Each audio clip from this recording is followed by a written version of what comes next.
pessoal, mais um Fisiotalks hoje, Mariana Montarroz aqui com vocês. E a gente está dando continuidade à nossa edição especial do Cefid, Congresso de Fisioterapia Integrativa e Dor. E o convidado de hoje, super especial, Rafael Reis, osteopata, e está aqui com a gente para falar sobre tipos de dor. Né, Rafa? Isso. Foi uma palestra sensacional, de uma importância tremenda, né, para a gente realmente conseguir ali identificar os tipos da dor, a gente olhar, né, para o nosso paciente de uma forma mais detalhada e conseguir, de fato, entender o que é que ele está sentindo. Então, Rafael vai explicar muito melhor. Por favor, Rafa, se apresenta aqui para a gente. Olá, primeiramente agradeço aqui o convite da Mariana. Eu que agradeço. Me chamo Rafael Reis, sou fisioterapeuta, formado em 2010 pela Uninasal, que atualmente é assim que se chama, né? Sou mestre em ciência da reabilitação, especialista em osteopatia, tenho diversas formações internacionais focadas em da coluna, né? E desde, vamos lá, 2015, né? 2015 que eu comecei a me aprofundar ainda mais no entendimento da dor, porque eu começava a perceber que existiam pacientes assim que não melhoravam, né? Então, desde que eu me formei, eu já sabia o que eu queria, né? Eu já sabia que eu queria atender pacientes com dor. Porque fisioterapeuta que não sabe o que é dor, assim, a gente já sabe que vai lidar entendeu? com isso, mas aí de uma forma realmente... E aí eu comecei a me questionar em certas situações, porque eu vinha já de filosofias estruturais da própria osteopatia, né? Me formei em osteopatia em 2012, se não me falha a memória, então comecei ali já no final da graduação.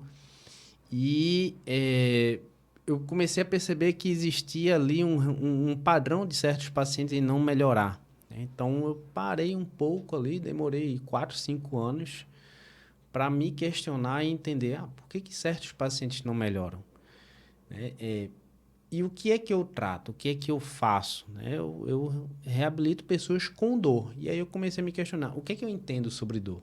E aí, quando eu vi a nossa graduação de fisioterapia, se não me falha a memória, eu acho que só tem 50 graduações de fisioterapia que tem uma disciplina ali em específico sobre dor. Sim.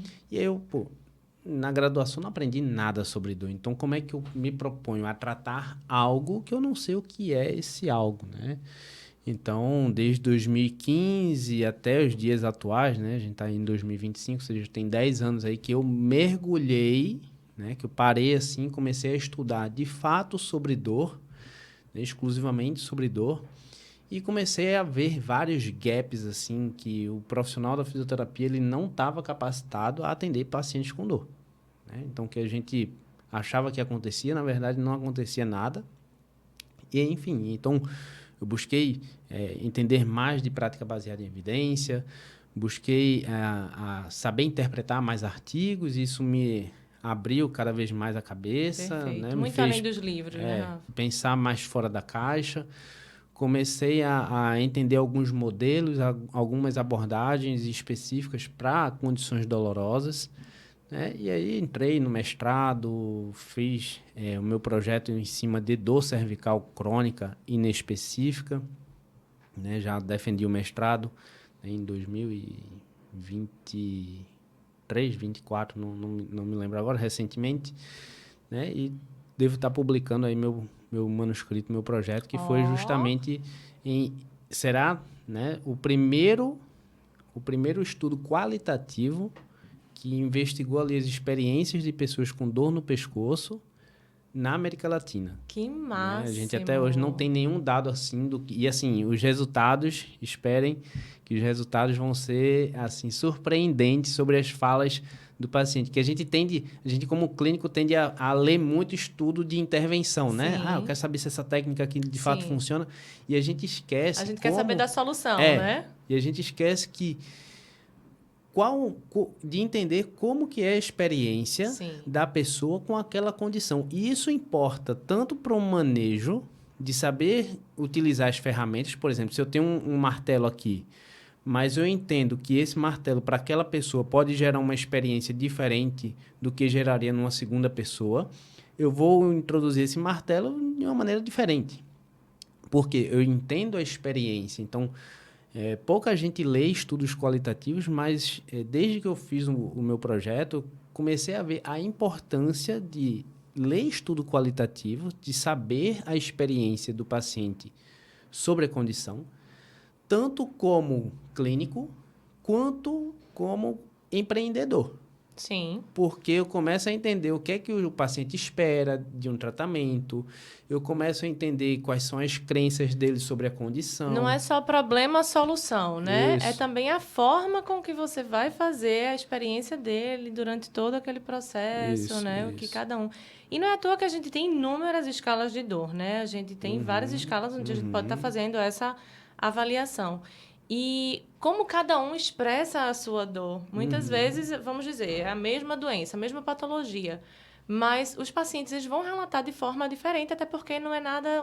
nunca é um caso isolado, né? Sim. A gente conversou aqui no episódio de Lorena, a gente estava comentando isso. Às vezes é uma dor na escápula, mas que o problema está vindo lá da lombar. Então, assim, a gente tem que entender também a história daquele paciente, né? A história que aquela dor traz também para conseguir fechar um... Existem comportamentos protetores, né? Então, por exemplo, quando a gente olha para estudos prognósticos com paciente com dor lombar, com um paciente com dor cervical, por exemplo, dor lombar é um fator de risco para dor cervical, né? Então, muitas vezes a gente pensa nessa conexão estrutural, né? Mas muitas vezes ela vai muito além dessa conexão estrutural, mas sim uma conexão de nível de sensibilidade do próprio sistema nervoso central. Então, como que o sistema nervoso central, e aí vou ser mais direto, tipo cérebro em si, ele interpreta e ele sensibiliza todo aquele corpo, né? Levando a uma experiência dolorosa. E aí, como é a definição sobre dor, né? Na palestra do Cefid, eu falei sobre os tipos de dor. Mas antes da gente falar e abordar um pouco mais sobre os tipos de dor, a gente tem que entender que a definição de dor é uma experiência sensorial, porque é sentida, desagradável, porque existe um componente emocional, né? Associado ou semelhante àquela associada a um dano tecidual real ou potencial, né? E essa é toda essa frase é a definição de dor.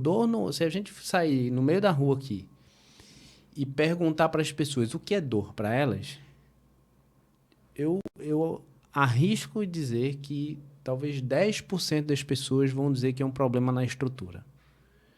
E talvez elas vão dizer, dor para mim é algo que me tira a vida.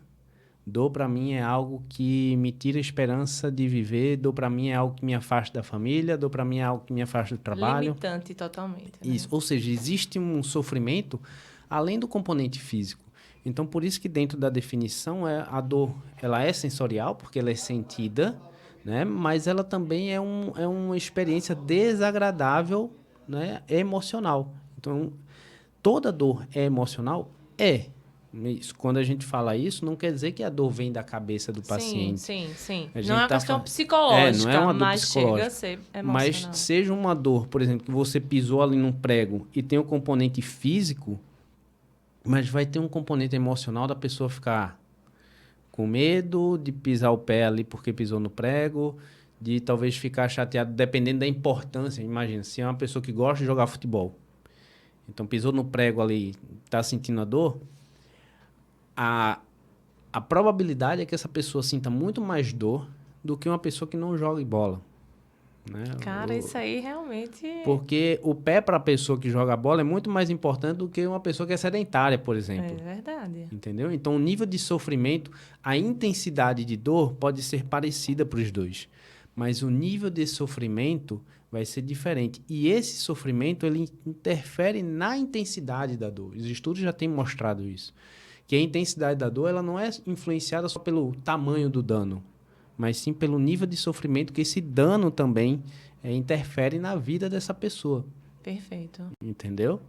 Então, por isso que quando a gente fala sobre tratamento de dor, a gente não pode querer tratar uma pessoa com dor só olhando para a estrutura, só olhando para exame de imagem. O impacto que aquilo vai causar só nela, olhando né? para teste físico, examinação física. A gente tem que entender que a dor ela tem um componente de sofrimento. O quanto que aquele pai está com aquela dor na coluna e ele não consegue voltar a jogar bola ou brincar com o filho dele. O quanto que isso não está interferindo na intensidade de dor dele? O quanto que isso não gera frustração? E é um fator de risco para depressão e vice-versa. Sim. Porque a pessoa começa a ficar incapacitada, ela começa a deixar de fazer coisas que gosta de fazer. E até coisas básicas, né? Porque Sim. você não dorme bem, Não você dorme não bem, tem uma postura que fica com medo lhe de pegar o filho no acomode. colo, fica com medo de ter relacionamento sexual É. com a mulher, entendeu? Então, existem várias esferas que a gente, como profissional da fisioterapia, a gente precisa entender. A gente não vai ser um psicólogo, mas a gente tem que entender como que esse sentimento, as crenças, o que ele pensa que é, a identificação que ele dá sobre a dor dele. E muitas vezes, Mariana, isso vem por fala equivocada de muitos profissionais. E eu já fui um desses. Eu sou osteopata, mas eu falo isso para todo mundo. Hoje eu não atendo mais como osteopata. As pessoas, muita gente me conhece, vai lá que ele é osteopata. Mas eu não me divulgo mais tanto assim como osteopata. Eu me divulgo como um fisioterapeuta que vai tratar a sua dor. Perfeito. Por quê? Porque antigamente eu tinha muita fala do tipo, a sua dor é por causa do seu ilíaco que está anteriorizado. Sim. E aí isso leva uma perna mais longa, outra perna mais curta. E a gente sabe por estudos, né? E até eu estava vindo para cá, escutando um vídeo, que assim, você sabe qual é o significado da palavra medicina? Ó, pegou a apresentadora agora. O significado a palavra medicina ela vem do grego medere. Sim. E medere ela significa o melhor caminho. Ou seja, medicina ela não se responde, não se limita a uma profissão. Ela se limita a escolher o melhor caminho. E como profissionais da saúde, a gente pode escolher o melhor caminho, baseado em evidência. Entendeu? Rafael Reis. Filósofo agora. Só Vamos que- lá. Eu tô embabacada aqui. Vamos lá. Só que assim, a espécie humana ela tem um problema. Ela tem uma dificuldade de lidar com incerteza. Teve uma vez que eu fui dar uma palestra e eu gosto sempre de falar assim de incertezas, porque eu gosto muito de prática baseada em evidência. Prática baseada em evidência é justamente você saber lidar com a Sim. melhor incerteza. E aí a pessoa chegou para mim e falou, olha, eu tenho certeza que a sua palestra vai ser um sucesso. Que coisa, né? Eu vou falar algo sobre incerteza e a pessoa Não. dizendo que tem certeza que vai ser um sucesso. A gente tem essa dificuldade, principalmente como profissional, de dizer ao paciente de que, olha, eu não tenho certeza do que você tem. Isso soa como se a gente não soubesse de nada. Muitas vezes a gente se julga dizendo, Verdade. eu não sei. Não, isso não é ignorância. Isso é só você assumir que, olha, a sua dor, eu não tenho como assumir que a sua dor vem 100% disso aqui. O que eu estou dizendo é que a sua dor tem uma relação com diversos fatores que interagem entre si e com a aleatoriedade do universo. Quando eu falo da aleatoriedade do universo, a gente fala de história natural da doença. Então, toda doença ela tem uma história natural, que pode ser positiva ou negativa. Um exemplo, o câncer tem uma história natural que tende a ser negativa. Então, quanto mais tempo você passa com câncer, você tende à morte, né? Mas, na dor lombar, em diversas condições dolorosas, e aí eu vou fechar o raciocínio do que eu falei, né? Que muitas vezes os pacientes eles têm esse sofrimento por influência do profissional. Muitas dessas condições dolorosas, elas têm histórias naturais favoráveis. Um exemplo, dor lombar aguda, se a pessoa se mantiver ativa, se ela não fizer nada, né? Viver a vida dela normal, dentro daquela limitação, daquele período agudo, em 2, no máximo 4 semanas, ela tende a voltar ao normal. Só que, o que é que muitas vezes a gente faz como profissional, seja o fisioterapeuta ou médico? Por não gostar da incerteza, vamos buscar a certeza. E vamos solicitar exames de imagens. Para sempre saber o que é que está causando aquela dor. E se a gente olhar para os principais guidelines de recomendação de prática clínica de dores na coluna, eles falam que, olha, dor aguda na coluna é aconselhamento do paciente se movimentar dentro do que ele consegue, dormir bem, controlar mais estresse, manter hábitos saudáveis. Em 2 a 4 semanas ele tende a... Isso está no NICE, isso está no guideline americano, no australiano. Mas, pela cultura profissional da saúde, de querer ser o herói do paciente e não deixar o paciente ser o herói de si mesmo, a gente sempre vai querer prescrever exames para tentar encontrar a causa. Muitas vezes o paciente ele também quer isso. Ele exige que você diga o que é que ele tem. Tudo bem. Ele está ali buscando para uma solução além, né? Mas talvez se a gente conseguir educar com palavras, escutando bem a história do paciente, ele talvez não sinta tanta necessidade ou sinta a necessidade de receber uma recomendação para um exame ali, mas o grande problema é o rótulo diagnóstico. Que às vezes no exame tem ali hérnia de disco, protusão, abaulamento. E o profissional ele não explica ao paciente que diz, esse achado aqui alterado, ele está presente em uma grande... Por exemplo, em 60% das pessoas com 40 anos que não tem dor na coluna. Então, esse bico papagaio, essa protusão é normal. Mas é uma dor lombar, na lombar. E quando começa, mas minha vizinha tem, não é assim, mas... Porque, né, justamente esse todo, né? E aí, quando eu te falo que muitos desses sofrimentos é influenciado pela comunicação e pela informação que o profissional dá, é que o paciente ele recebe essa informação de que a dor dele é por causa do achado de exame de imagem e, a partir daquele momento, ele muda o comportamento. Então, ele muda a maneira que ele vai fazer as coisas. Ele muda a maneira que ele busca objetos no chão, ele muda a maneira que ele dorme, ele sempre fica alerta, em estado de alerta ali, procurando a posição certa, postura, e ele não relaxa mais. E aí é onde entra, né, que ele começa a cursar ali com um tipo de dor, que naquele começo era uma dor nociceptiva, porque tem uma relação com uma estrutura, né, sei lá, um espasmo muscular, uma dor discogênica, sem ser por uma dor neuropática, né, por uma hérnia em si, um problema de nervo, uma dor facetária. O que está causando essa dor, pouco vai importar. Porque o que muda na tomada de decisão do fisioterapeuta ou do médico? Nada. Nada. Saber se a dor é discogênica ou se a dor é facetária, não vai mudar nada, a não ser que o médico vá fazer um bloqueio, uma infiltração. Mas o medicamento vai ser o mesmo. O fisioterapeuta, a atuação é a mesma. É outra coisa, como você falou, é só para você dar aquele feedback de, tipo, identificar, né, querer reduzir, vamos dizer assim. Isso. Para o paciente dizer, é isso, né? Mas vai muito além, né? Então, assim... E aí, o que acontece com o paciente? Não posso me abaixar porque eu tenho um disco, né, que vai escorregar.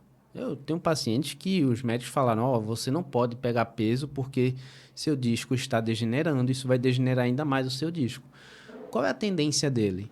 Aumentar os níveis de proteção, alterar o comportamento motor dele, né? Ou seja, ele vai ter respostas motoras alteradas do que ele não tinha quando ele não tinha esse episódio. Eu acho que até um grau de estresse, ansiedade, de ficar tentando identificar nele mesmo aonde foi, né, o que foi que fez ele gerar aquilo ali, e ele vai rever, acho que toda o cotidiano, né, todo o seu comportamento, e dizer, não, poxa, será que é o jeito de eu sentar? Será que é meu colchão? Será que é como eu dirijo? E por aí vai, né? Isso deve gerar um nível de ansiedade, assim, de estresse. E fora isso, imagina que ele não tem controle sobre isso.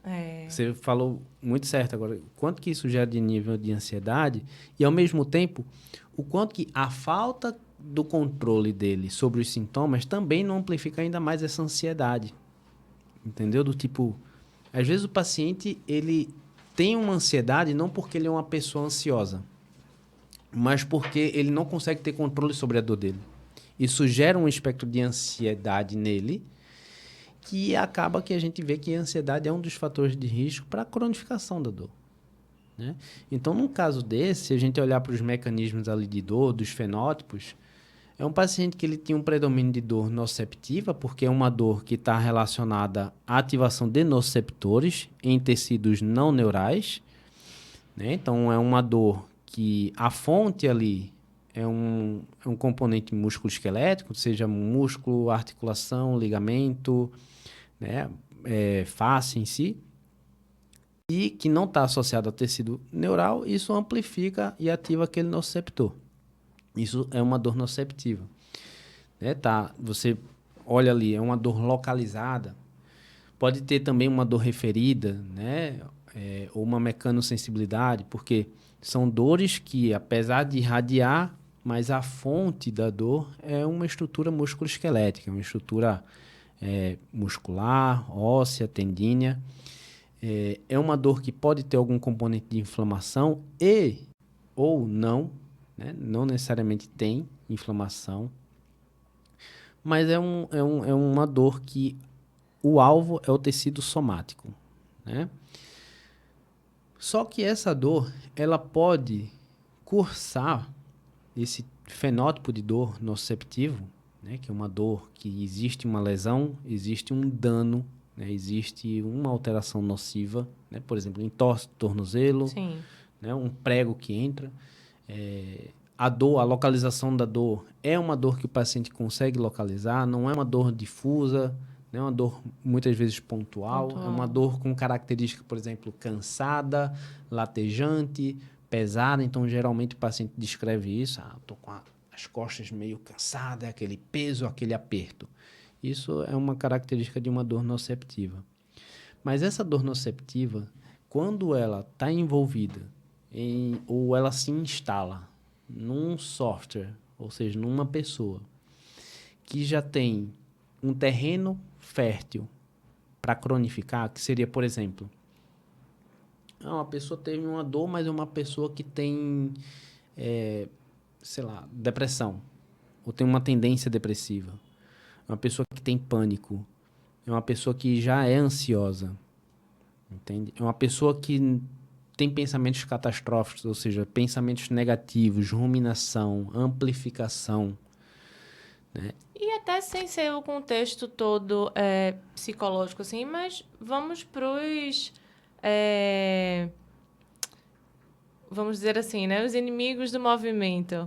Então, né? Quem realmente está ali paradão, quem realmente tem aquela vida sedentário, sem nenhuma atividade...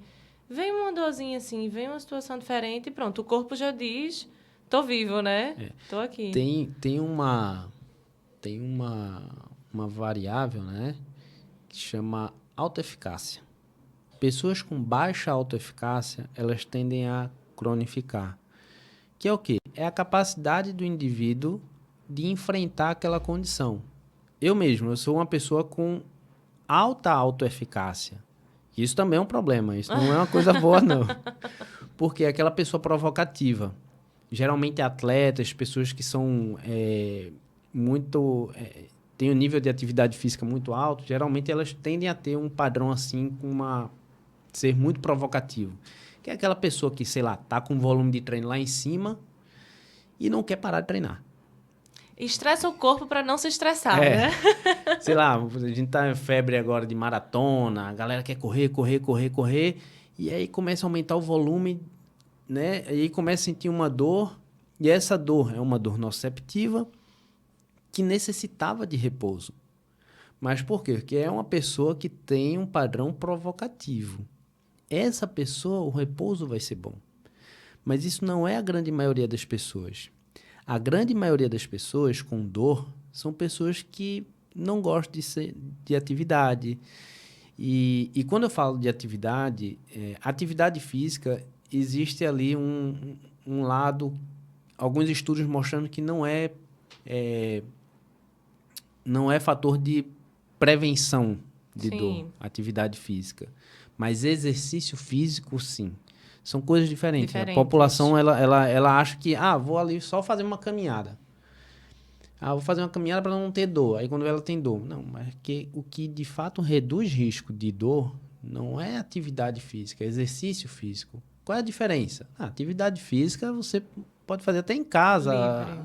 né? É uma coisa livre, não tem uma estrutura para você seguir. Exercício físico não, tem um tempo de começo, tempo de fim, tem exercícios planejados para você, Carga, né? tudo, né? Carga tudo. Então, esse paciente que tem uma baixa autoeficácia, o principal foco do fisioterapeuta, às vezes, não é somente... Eu sei que para o paciente é a melhor coisa do mundo, zerar a dor. Mas o principal foco é aumentar a autoeficácia do paciente primeiro.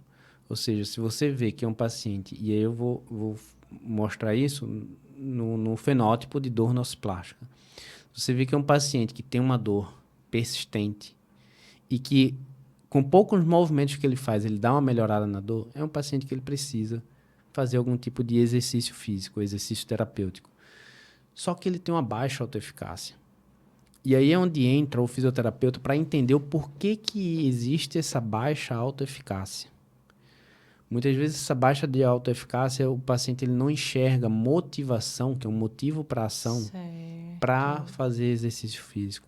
E aí cabe ao fisioterapeuta, que é o profissional que vai reabilitar a funcionalidade do paciente, a levantar perguntas que motivem o paciente a sair dali. Isso Dá não sentido dá aquilo sentido, ali, né? Exato. porque isso não é papel do psicólogo, entende? E aí o fisioterapeuta, ele deixa de ser aquele clínico que só olha para a estrutura e olha para o indivíduo. Perfeito. A gente teve um programa aqui que a gente conversou exatamente sobre isso. É aí que a gente coloca o paciente como protagonista. Isso. Né? A gente sabe do que ele precisa, mas quem vai dizer o caminho de como a gente vai conseguir aquele nosso objetivo enquanto terapeuta vai ser o paciente. Porque a gente consegue fazer, vamos lá, um exercício de fortalecimento para os braços para um cara que joga basquete. Então, a gente pode fazer um exercício muito mais voltado para aquele tipo de movimento dele e ele vai conseguir a mesma força que uma avó que vai guardar ali sua feirinha em cima do seu armário. Então, é como tem postado muito hoje em dia, o pessoal dizendo, não julgue o tipo do exercício do outro, porque só vai fazer sentido para ele. Sim. Então, hoje em dia, a gente tem ganhado muito isso, quando a gente dá sentido, né, aquele objetivo para o paciente, mas aí só o paciente vai poder dizer, não adianta eu querer fazer 1001 exercícios para ele, quando na cabeça dele ele não vai usar aquilo para nada. Isso. Então, a partir do momento que eu consigo ter a expertise de fazer sentido, né, na conduta, o paciente vai voando. Isso, porque ele vai começar a entender, isso aqui eu tenho vontade de fazer porque eu vou conseguir aquilo. Entende? E não fazer o exercício pelo exercício. O exercício pelo exercício talvez eu faça, mas porque eu gosto de fazer. Mas para o paciente com dor, ele não tem... Como é que eu faço o paciente com dor ter aderência ao tratamento? Eu tenho que escutar ele. É isso. E isso faz com que o paciente diga, poxa, meu fisioterapeuta, ele me entende. É a gente acolher a dor. A gente falou muito isso aqui, né? De alguma forma, a gente acolhe aquela dor daquele paciente porque a gente mostra a ele de onde veio, né? Vamos dizer assim.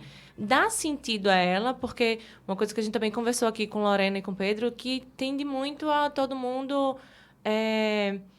ignorar a dor do outro, assim, dizer assim, dor de cabeça é frescura, deixa de pantinho, que isso aí não é nada demais, ajeita a tua postura, que tua coluna vai passar. E não, então você vê um profissional que chega e diz, eu estou sabendo, eu estou entendendo o que é que você está me dizendo. Vamos lá, vamos ver, né? No que é que vai dar e vamos fazer isso aí sanar, vamos tirar esse problema. Você entender que aquilo ali gera um problema muito além apenas de um... de olhar uma queixa, né? De olhar para a estrutura. De olhar, é uma dor na lombar. É uma hérnia de disco. Não, você não trata a hérnia de disco, você trata a pessoa. Exatamente. Entendeu? Então, se eu trato pessoas, eu tenho que olhar pessoas. Eu tenho que entender de pessoas. E isso a gente não aprendeu na formação, não, viu? A gente aprendeu a ver joelho, cotovelo e por aí vai. E aí, a gente entra dentro do terceiro fenótipo de dor, e depois eu falo do segundo, né? Vamos colocar a dor nociplástica como segundo aqui. Que é uma dor onde existe uma alteração na nocicepção, apesar de não ter evidência de dano ou ameaça ao tecido não neural e neural. Ou seja, é um paciente que ele tem uma dor obrigatoriamente por mais de 3 meses. É um paciente que a dor dele não é mais localizada, é uma dor espalhada. É um paciente que eu não consigo explicar a dor dele por um estímulo nociceptivo, nem porque existe uma lesão no tecido neural. É um paciente que existe história de hipersensibilidade naquela região que dói. É um paciente que também apresenta comorbidades, por exemplo, alteração de sono, fadiga, né, alteração aí cognitiva, dificuldade de lembrar das coisas, alterações emocionais, né, história de depressão, alteração de humor. É um paciente que também tem fenômenos de hipersensibilidade, como alodínia, estática, dinâmica e mecânica, hiperalgesia, né? Então, os critérios para uma dor nociplástica, né, são esses 4 critérios. Critério 1, dor por mais de 3 meses. Dor regional e não possível de ser explicada por alteração nociceptiva, por uma dor nociceptiva e uma dor neuropática, que aí seria uma dor por uma lesão no tecido neural. Esse é o critério 1. Critério 2 é histórico de hipersensibilidade, né? Que é aí o paciente com hipersensibilidade ao toque, hipersensibilidade sensorial, hipersensibilidade térmica, na região que dói. Critério 3 seria presença de comorbidades, então sono alterado, então problemas de sono, insônia, fadiga, né? Pessoa que acorda sempre com a sensação de cansado, problemas cognitivos, dificuldade de memorização, né? Alteração de humor. E o critério 4, né? Que seria a presença de fenômenos de hipersensibilidade, que é a alodínia, que é dor que surge por estímulos inócuos, ou seja, eu faço uma carícia, a pessoa sente dor, né? Temperatura, o ar-condicionado, às vezes o vento frio, quando bate na pele da pessoa, a pessoa se contrai de dor. Geralmente idoso relata muito isso, né? Idoso, paciente com enxaqueca, por exemplo, né? Paciente com dor lombar dor lombar crônica, né? E aí, se eu tenho o primeiro critério e o 4º positivo, eu tenho uma possível dor nociplástica. Se eu tenho do 1 ao 4 positivo, eu tenho uma provável dor nociplástica. Mas dentro desse fenótipo, existem problemas, né, a serem sanados ainda. Então, dentro da dor nociplástica, a gente não pode assumir que eu consigo definitivamente concluir que o paciente tem uma dor nociplástica. Por quê? Porque os testes não têm validação. A gente ainda não tem testes validados, né? Ainda existe muita confusão entre os testes. Existem problemas na própria definição, né? Existe, por exemplo, críticas ao critério 3, que é dor, né? Como que componentes que não estão ligados ao sistema sensorial podem entrar como critério, que é alteração de sono, alteração de fadiga, alteração cognitiva. Então, existem vários problemas aí. Mas esse critério 3, Rafa, seria também muito por uma questão até, como é que eu posso falar? Clínica, né? Porque aí existe uma alteração talvez hormonal. Tudo isso pode influenciar na dor também, né? Ou não? Assim como pode influenciar na dor nociceptiva. Entende? Então, não consigo ter critérios que eu consiga julgar que esse paciente pode ter uma dor nociplástica ou não seja uma dor nociceptiva. Entendi. Entendeu? O problema é o critério do fenótipo. Sim. E esses fenótipos, eles não são diagnósticos. Uhum. Tá? E o da dor nociplástica, ele foi desenvolvido para dor musculoesquelética. Então, não posso extrapolar o critério de dor nociplástica, por exemplo, para as dores de cabeça. Entende? Sim, entendi. Porque dor de cabeça, cefaleia não é dor musculoesquelética. Enxaqueca não é dor musculoesquelética. Entende? Hérnia de disco ou dor como a gente chama atualmente, que a gente não chama mais ciática, né? A gente chama de dor na perna relacionada à lombar, não é dor musculoesquelética. Então, uma ciática, ela não é dor musculoesquelética. É uma dor proveniente de uma dor neuropática. Então, a classificação do fenótipo de dor nociplástica foi para as dores musculoesqueléticas. Então, muita gente, eu estou vendo muita gente aí que se diz especialista em dor, extrapolando o conceito para outras condições dolorosas. E a gente tem um problema aí. E uma outra coisa, existe dentro do critério diagnóstico, né, que aí sim entra como diagnóstico, a classificação internacional CID-11, né, a classificação internacional de doença, onde dor, ela entrou na classificação internacional de doença como, por exemplo, o CID-11, né, que aí seria dor crônica primária. Então, dor crônica primária é a dor como doença. Então, dor virou uma doença também. Mas a gente também tem as dores crônicas secundárias, que aí não é dor como doença, é dor como sintoma. Ou seja, proveniente de alguma coisa. E aí a gente vai ter 7 variáveis aí de dores crônicas. Uma delas é primária, dor crônica relacionada ao câncer, dor crônica relacionada ao componente neuropático, dor pós-traumática ou cirúrgica, dor musculoesquelética, dores de cabeças e cefaleias.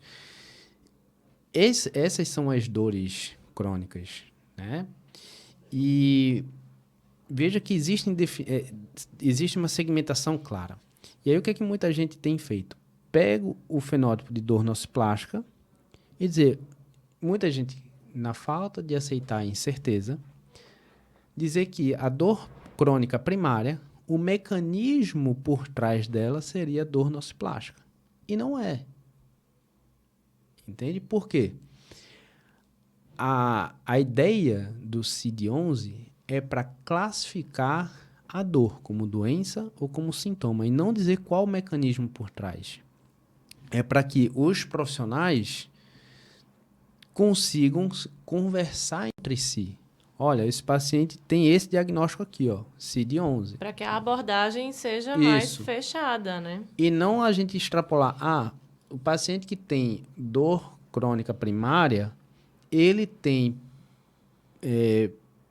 o mecanismo por trás dessa dor crônica primária é o nociplástico. Então, se é o nociplástico, que é uma dor que surge por nocicepção alterada, seja a nível de processamento central, então esse paciente vai se dar muito bem com o inibidor de recaptação de serotonina, sei lá, duloxetina, ele vai se dar muito bem com a amitriptilina, mas não, às vezes tem um paciente que tem uma dor crônica primária que o mecanismo por baixo disso não é uma dor nociplástica, entendeu?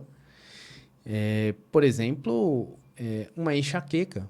Então, uma enxaqueca, a gente não consegue dizer qual é o mecanismo ainda. A gente não pode afirmar que é um fenótipo nociplástico, entende? Então, a gente tem que, na busca da certeza, a gente extrapola as coisas. A gente tem a dificuldade de aceitar a incerteza e aceitar que dentro da área da saúde é trabalhar com probabilidade. E assumir que, olha, eu não sei tudo. Eu assumo a não saber tudo, mas isso também não quer dizer que eu sou ignorante. Eu não consigo resolver, né? Isso, mas também... entendeu? E aí, o que acontece? O paciente que tem uma dor nociceptiva e ele recebe informações de alteração estrutural, tudo isso, ele pode migrar para uma dor nociplástica. Como? Imagina a pessoa teve uma dor lombar, ele pode ir para uma dor crônica musculoesquelética, secundária musculoesquelética, e aí ele teve uma dor aguda lombar, e porque ele recebeu informações de que ele estava com o disco degenerando, alterações no seu exame de imagem, ele muda comportamento. Essa mudança comportamental, ela vai levando o indivíduo a ter mudanças neurofisiológicas. Então, por exemplo, o indivíduo ele começa talvez, aí pensando em neurofisiologia, ter aumentos de canais iônicos, aumento de síntese proteica. Por quê? Porque ele tem uma crença de que a dor dele está associada a um dano, que ele muda o comportamento e ele mantém aquela região que já dói em atividade. ele tem dificuldade de relaxar.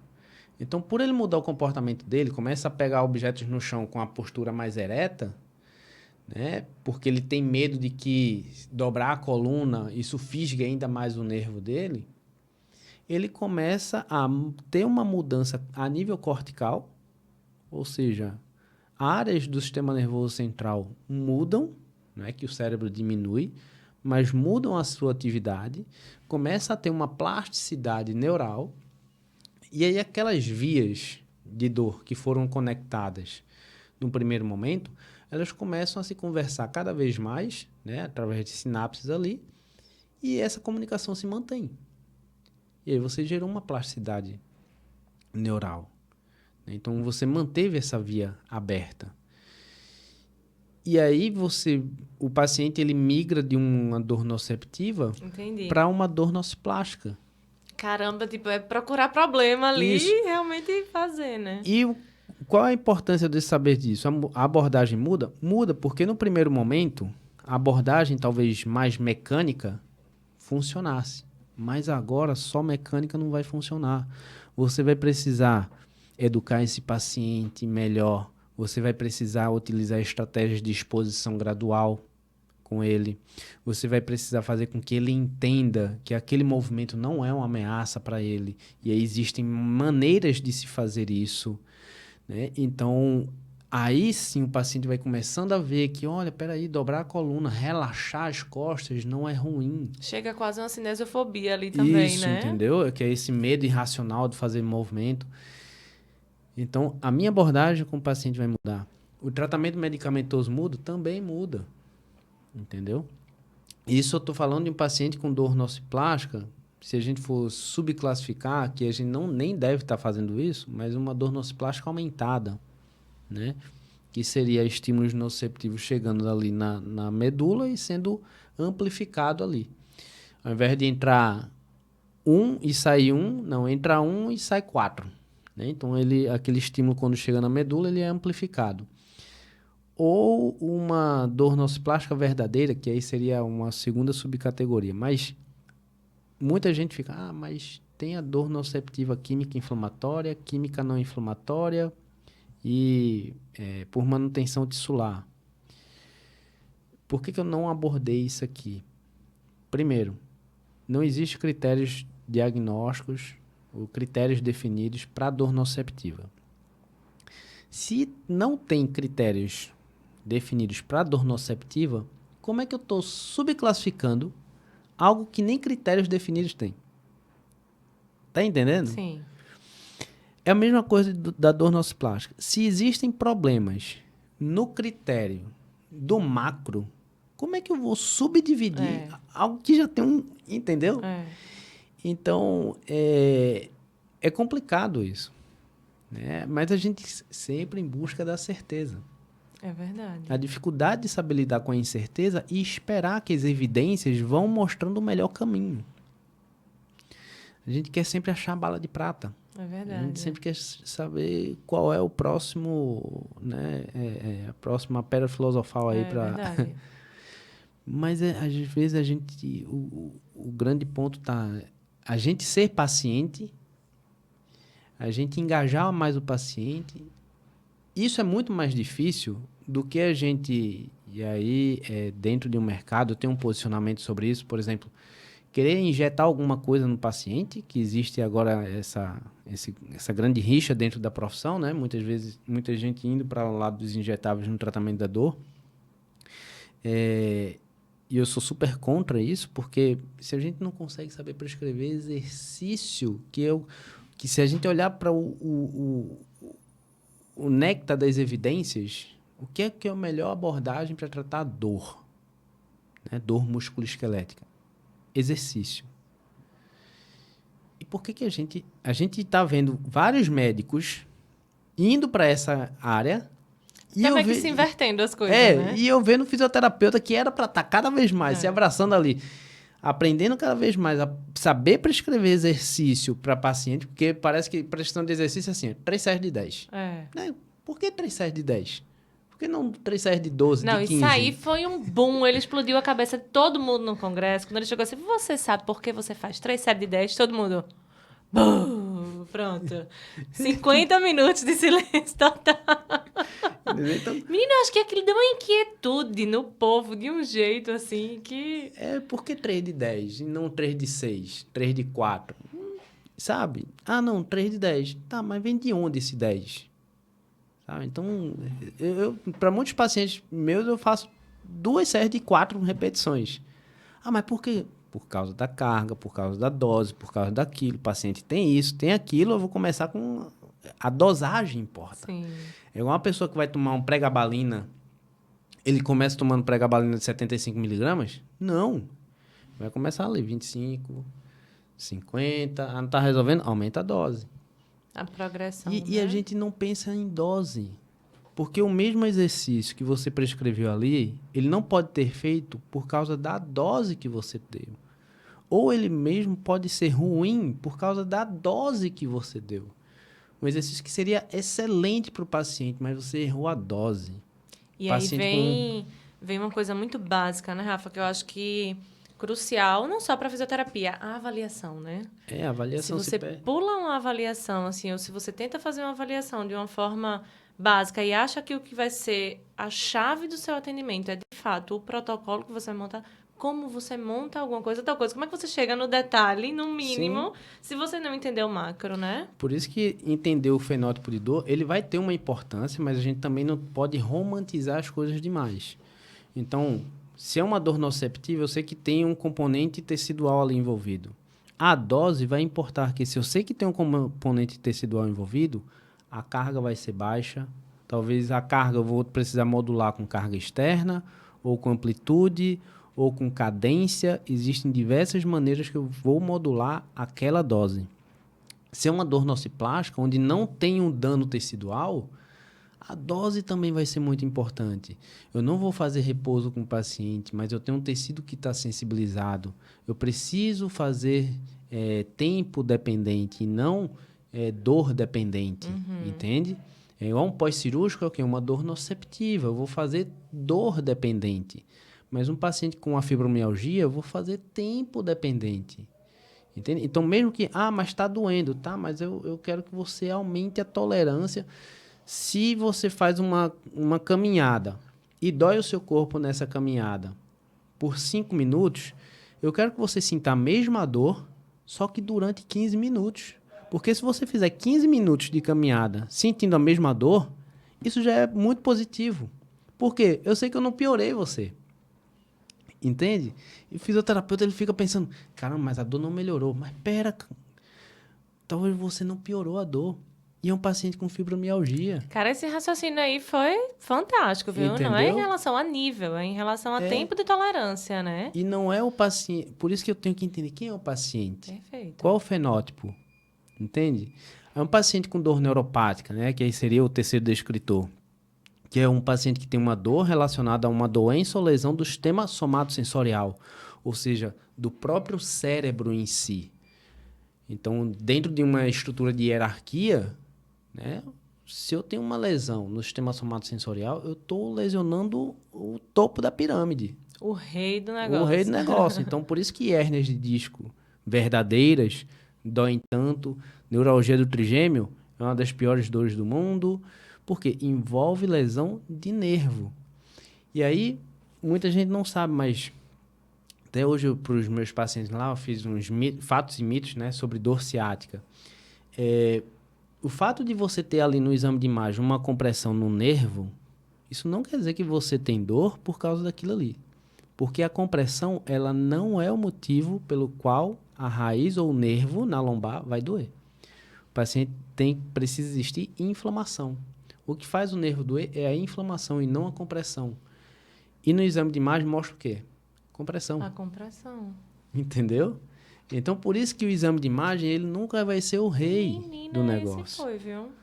Dor envolvendo lesão do nervo, eu preciso ter uma lesão no nervo ou uma doença naquele sistema. Por exemplo, Parkinson, Alzheimer, AVC, esclerose. Ou seja, eu tenho uma lesão no sistema nervoso aí central, né? O Parkinson ele nem entra nesse jogo. O Parkinson ele saiu ano passado. ele entra nas dores nociceptivas. Ele nem é uma dor neuropática, porque o componente do Parkinson ali é o componente somático. Né? O problema da dor no Parkinson é o tecido somático, Sim. é o tecido músculo-esquelético, e não o tecido neural. E aí, na dor neuropática, esclerose, AVC, Alzheimer. Sim. Aí sim a gente está falando de dores neuropáticas centrais. Mas tem as dores neuropáticas periféricas, como, por exemplo, a diabetes, dor neuropática por drogas, vitaminas, dor neuropática pela compressão de raiz, como a hérnia de disco, estenose, né? Só que para o paciente, a pessoa sentir dor na dor neuropática, aquela estrutura neural, ela precisa ter uma inflamação. Ela precisa ter menos oxigênio no nervo. O nervo só dói se ele tiver diminuição dos níveis de oxigênio. Por isso que numa dor neuropática ela é pior de noite. Porque de noite tem o quê? Queda da pressão arterial. Se eu tenho queda da pressão arterial, eu tenho menor aporte de sanguíneo, tenho menor oxigenação no nervo. E aquele nervo que já está lesado, ele piora. Por isso que na dor neuropática precisa ter um trajeto neural. Então, um paciente que tem uma hérnia de disco verdadeira, ela só é verdadeira se a dor na perna for maior ou igual do que a dor na lombar. Rafael, esse raciocínio agora já me lembrou logo a situação do frio que a gente comentou. Porque se o frio é vasoconstrictor, então diminui um pouco ali a circulação também. Isso pode gerar também, então, um pouco mais dessa dor. Geralmente também relatam dor de choque, alguma coisa assim. Tem um estudo sobre dor lombar, mostrando que frio não tem nenhuma relação com dor lombar.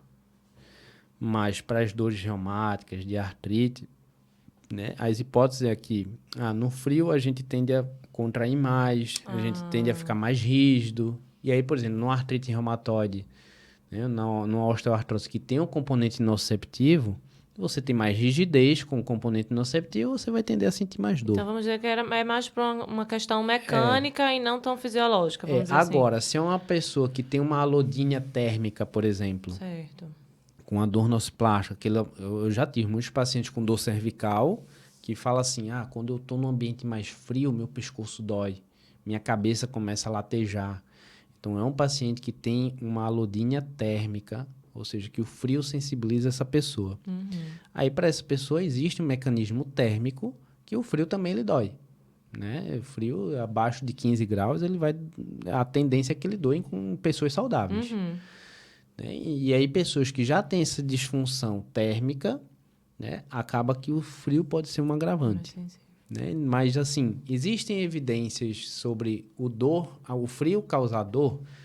Tem um estudo mostrando que não houve associação para pessoas com dores lombares, mas para condições reumáticas, né, existe essa ideia de que o frio aumenta a rigidez, aumenta a contração muscular, e aí, se a condição reumática, né, já tem uma questão articular ali envolvida, tende a sensibilizar mais a estrutura. Entendi.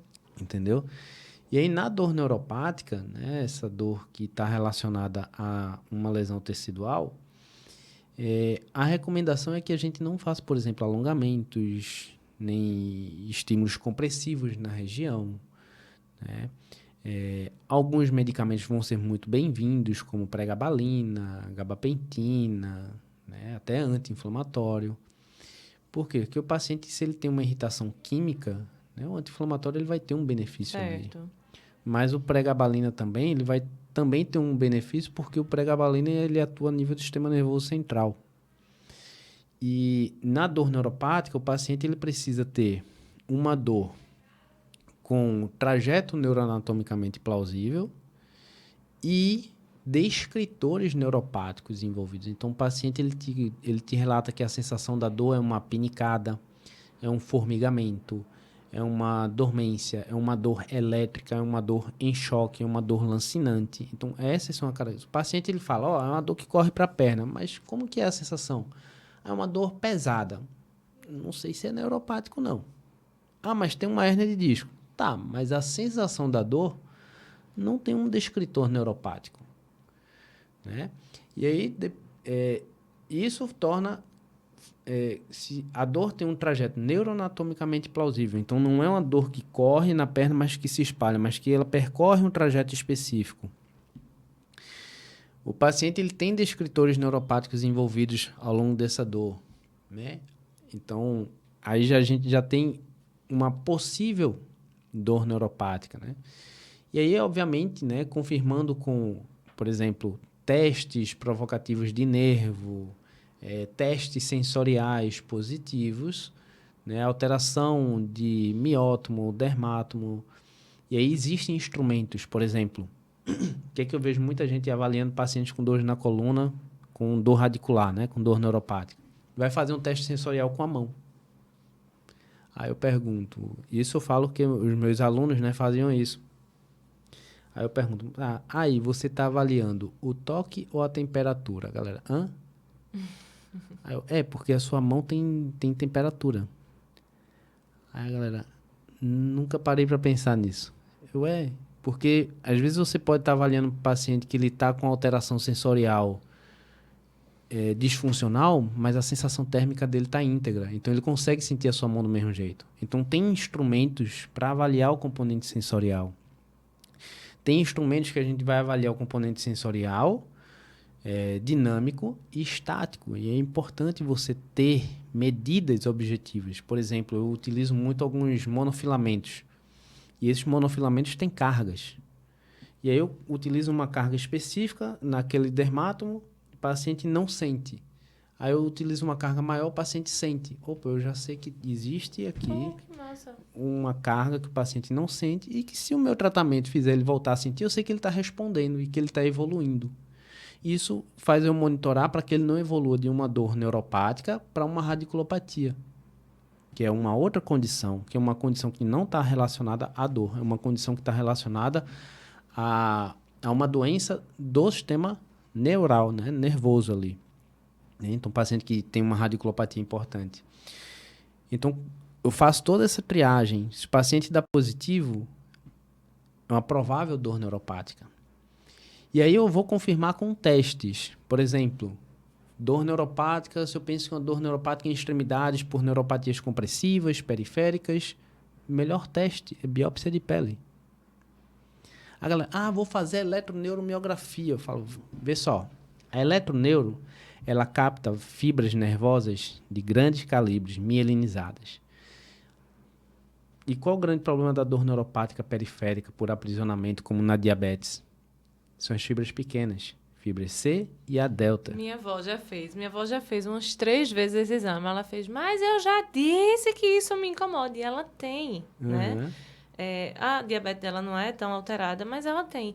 E aí não está sendo identificado justamente por conta disso. Por isso.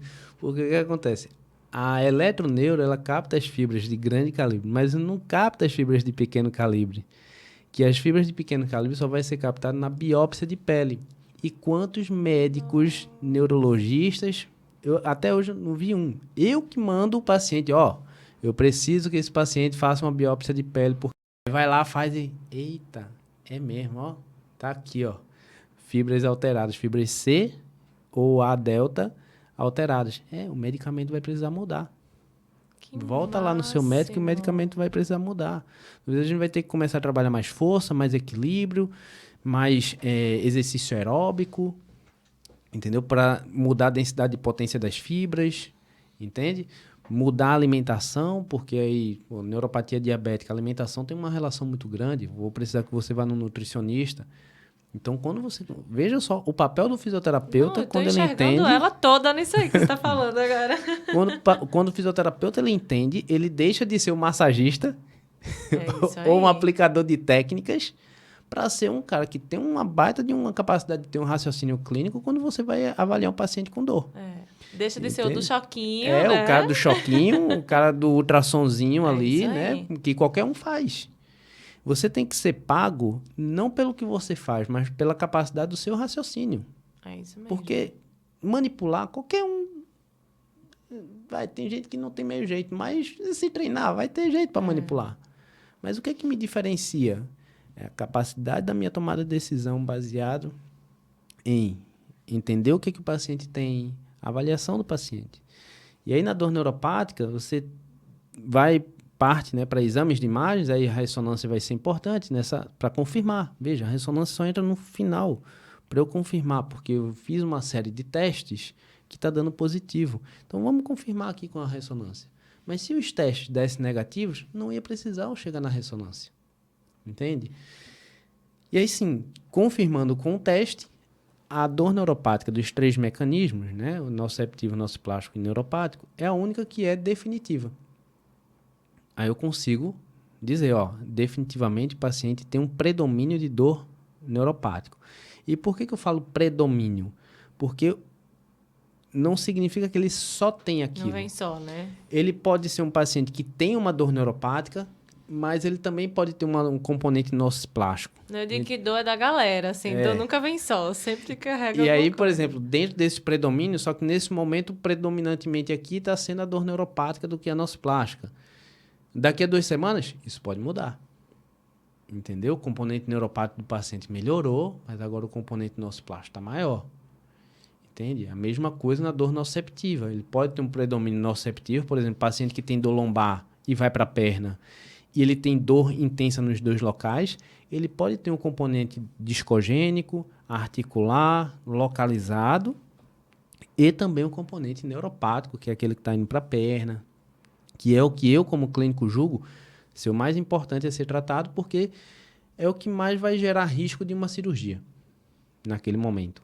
Então, eu converso com o paciente, a gente alinha, eu digo, dentro dessas 2 aqui, eu sei que sua dor na lombar incomoda bastante, mas o grande problema que tem mais chance de você se operar é essa dor que está indo para a perna. Vamos tratar essa dor aqui na perna para reduzir o seu risco de cirurgia? E essa outra dor aqui a gente vai comendo pelas beiradas. Mas aí, às vezes, eles pensam que é justamente aquilo que a gente falou no começo, que uma dor é que está levando a outra, né? Então, aí essa clareza de trazer isso para o paciente faz, o que você acha? É você quem decide. Sua dor é essa daqui. Você quer tratar qual das 2? Essa daqui pode te levar para uma cirurgia. Essa daqui, o máximo vai te levar a um bloqueio ali que tudo bem. Vai até ser benéfico. Aí ele, não, eu não quero ir para cirurgia não. Então vamos tratar essa daqui a gente vai fazendo o que dá em cada consulta. Entende? E é isso. Então, quando você entende os fenótipos, você abre um pouco mais a sua cabeça, mas é aquela coisa, tem que ter um cuidado, porque existem muitas falhas, mas é importante o profissional que lida com pessoas com dor diariamente entender os fenótipos, mas também não se prender a somente isso. Entendeu? E uma coisa que eu percebi, justamente, né, de toda essa fala, é deixar dessa ansiedade de fechar um diagnóstico, de dar nome aos bois, porque vai ter uma boiada toda ainda pela frente. E, provavelmente isso aí dura o quê? Várias sessões, né, Rafael? Você tem que estar sempre acompanhando esse paciente. E se for esse paciente que traz uma dor de um tipo, de repente ele já traz de outro. Você diz, gente, estava tratando errado, mas não. De fato, é entender que elas podem vir juntas, né? Uma das coisas, Marina, que eu faço é o seguinte, geralmente a primeira consulta demora mais tempo com o paciente. Dura ali 1 hora no mínimo. 1h30, 2 horas. E sempre, até quando eu estou dando aula para os meus alunos, eu pergunto, quem é que fala mais nos primeiros 15 minutos? Você ou o paciente? Aí, não, sou eu. Aí, então tá errado. Então, se você fizer uma boa primeira avaliação, e às vezes, mas 2 horas com o paciente, se você fizer uma boa primeira avaliação, demorar tempo ali com o paciente, escutar bem ele, as consultas seguintes você vai ver que vão ser 40 minutos, 30 minutos. Você não vai ter muito. Tem paciente que eu passo 20 minutos, eu fico, cara, eu vou passar mais 10 minutos aqui cozinhando. Só para o paciente não fazer. Porque, às vezes, já? Na falta da avaliação, você faz com que as sessões se tornem mais avaliações. Porque você vai querendo ir avaliando, e aí você está passando 1 hora. E sabe uma outra coisa? Às vezes o fisioterapeuta ele quer vender tempo e não resultado. É exatamente isso. Aí ele fica, não, tem que ser 1 hora. 1 hora.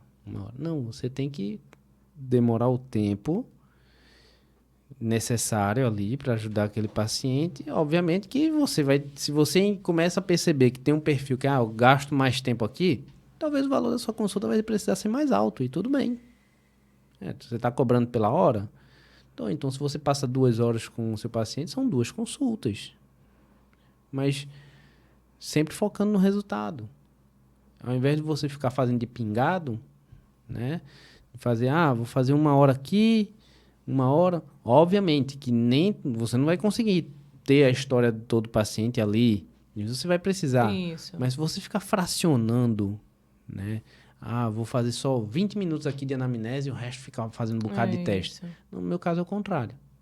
Os 20 minutos, 40 minutos anamnese, entendendo a história do paciente, e 20 minutos restantes ali para fazer alguma coisa.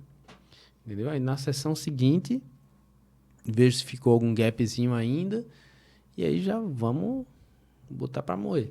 Entende? Então, acho que é por aí. A gente precisa pensar mais fora da caixa, a gente precisa saber cuidar. O fisioterapeuta, ele é a profissão do cuidado.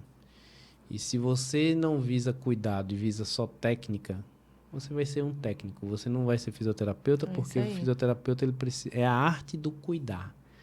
E para quem cuida, escuta. Quem cuida, acolhe. Como que você acolhe alguém sem entender a história da pessoa? É isso aí, perfeito. Entendeu? Então, tem uma pessoa ali na sua frente. Tem uma caixa fechada ali. Você tem que se motivar a querer saber o que é que tem dentro daquela caixa. Abrir aquela caixa. Além de tudo, é muito confiança, né? Para a pessoa lhe confiar. Uma dor, que é algo que limita, que é algo que incomoda, que é algo que traz, aí como a gente falou, né? Tantos outros fatores. Ela precisa confiar muito em você. Isso. Então, o cuidado é que vai gerar Aliança confiança, terapêutica. né? Exatamente. Eu falo isso para todos os meus alunos. O seu primeiro foco na primeira consulta é criar aliança terapêutica. É a conexão com o Se paciente. você cria aliança terapêutica, o paciente vai confiar em tudo que você fizer, mesmo que ele foi dito o contrário para ele. Mas como você criou uma relação terapeuta-paciente ali, tudo agora diferente. Entendeu? Você é o parceiro dele, dessa jornada. Não é você que vai na frente do paciente, você vai ao lado do paciente, guiando e ele te guiando. Você guia e ele te guia, você guia e ele te guia. É uma parceria, né? É uma parceria, não é você tá ali no pedestal, Isso. sabe? Então, por isso que meus atendimentos, eu não coloco mesa. A minha mesa é no cantozinho assim da parede. Agora que eu tô numa outra sala, tá com a mesa ali atravessada, mas a minha tendência é ficar cara a cara aqui com o paciente, sabe? Eu acho que sem atravessador. A minha principal diferença entre escolher fisioterapia e medicina. Eu digo, poxa, na fisioterapia o contato é muito maior, a proximidade com o paciente é muito maior. Por conta disso, né? Pela convivência também, mas a gente tem essa oportunidade de fato, estar mais próximo do paciente, de acolher, de entender, de fazer esse passo a passo, né? Isso aí... É por aí. É fantástico. Minha gente, eu avisei, não foi? O cara é literalmente um mestre.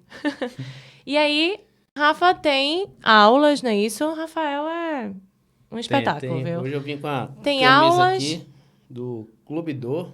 Né? O Clube Dor é uma assinatura mensal, né? Que vale menos do que uma batatinha frita. Eita.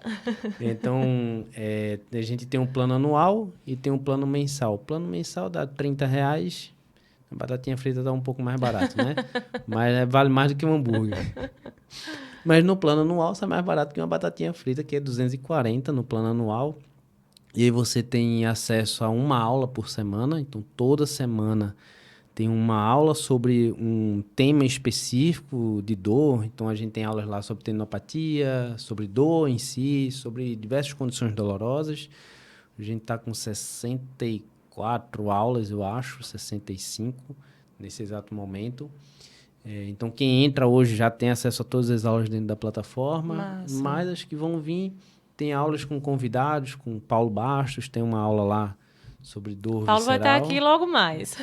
Tem uma aula com um médico de minha confiança lá, que é o Dr. Pedro Wilton. Tem uma aula com o Zé Cândido sobre dor renal. Enfim, tem um grupo também onde eu coloco vários insights de atendimentos e artigos científicos e análises que eu faço. Isso é tudo dentro do Clube Dor. E eu também sou o proprietário do Coluna 10K, que é uma formação para fisioterapeutas que... O foco é tornar o fisioterapeuta referência no tratamento das dores na coluna e faturar acima de R$10.000 por mês. Então, dentro do Coluna 10K... Coisa boa aí, viu? Dentro do Coluna 10K tem módulo sobre dor, tem módulo sobre comunicação, módulo sobre modelo biopsicossocial. Aí depois vem aí anatomia biomecânica, só o que você precisa saber para atender, não precisa ser aquela complexidade que foi Ela é mais direcionada, né? E depois avaliação, tratamento, diagnóstico diferencial das afecções da coluna cervical, torácica e lombar. Depois tem a parte do consultório lucrativo, que são aulas que eu vou fazer você, fisioterapeuta, pegar esse conhecimento e tornar isso em faturamento, né? Em dinheiro no bolso. Que é outra coisa que a gente tem uma certa dificuldade, né? A gente importante. sabe cuidar, mas a gente não sabe faturar com esse cuidado. Saber precificar, saber se posicionar, Perfeito. saber captar pacientes, vender a avaliação, vender o tratamento. Então, tudo isso tem as aulas lá dentro do Coluna 10K, fora que tem mentorias mensais comigo, em grupo. Tem o Mão na Massa, que são encontros num sábado, onde eu faço uma revisão sobre um assunto inteiro.